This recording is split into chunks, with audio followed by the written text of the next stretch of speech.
आणि बुलेटिनच्या सुरुवातीला आजच्या दिवसभरातली सगळ्यात मोठी आणि महत्त्वाची बातमी आहे मुंबई पुण्याला जोडणाऱ्या एक्सप्रेस वेवरची।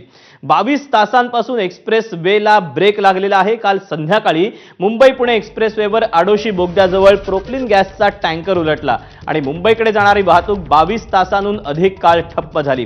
प्रशासकीय दिरंगाईमुळे प्रवाशांना तासनतास ताटकळत राहावं लागलं असून वाहनांच्या लांबच लांब रांगा लागल्यात। त्यामुळे प्रवाशांचा संयम आता सुटलाय।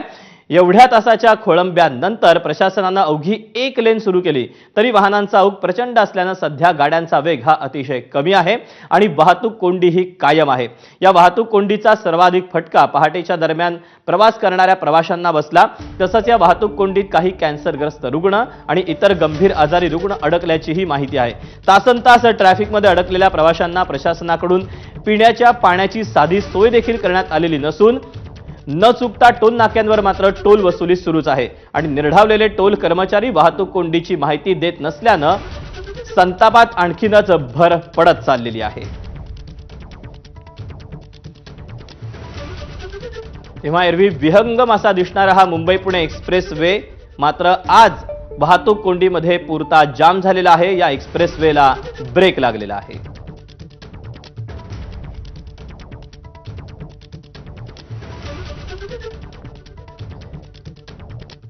आणि एबीपी माझानं हीच बातमी कालपासून लावून धरलेली आणि याच बातमीचा एक मोठा दणका मोठा इम्पॅक्ट पाहायला मिळतोय।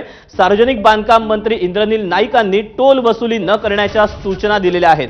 22 तासांहून अधिक काळ मुंबई पुणे एक्सप्रेस वेवर वाहतूक कोंडी पाहायला मिळते आणि तरी देखील टोल वसुली सुरू आहे आणि याच टोल वसुलीच्या बाबत आता मोठा इम्पॅक्ट माधाच्या बातमीचा पाहायला मिळतोय। सार्वजनिक बांधकाम मंत्री इंद्रनील नाईक यांनी टोल वसुली न करण्याच्या सूचना या दिलेल्या आहेत।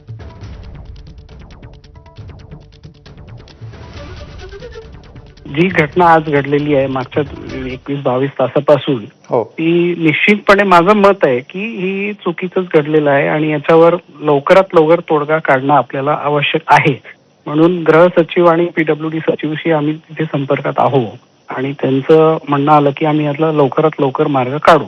पण हा आजचा झाला विषय, पण याला परमनंट सोल्युशन पण काढणं तेवढंच गरजेचं आहे। खरं आणखी एक मुद्दा तो इंद्रनील जे आहे की असं असताना सुद्धा टोल मात्र अजूनही वसूल केला जातोय, तर किमान अशा प्रसंगांमध्ये टोल वसूल करणं बंद करावं एवढी दक्षता तरी प्रशासन घेऊ शकत नाही का? किंवा सरकारने असे काही आदेश द्यायला नको? मी लगेच याच्यावर कारवाई करायला पण लावतो तिथे। नाही, तुमचं उत्तर कळलं नाही, परत सांगा। नाही, मी लवकर याच्यावर कारवाई करायला सांगतो तिथे।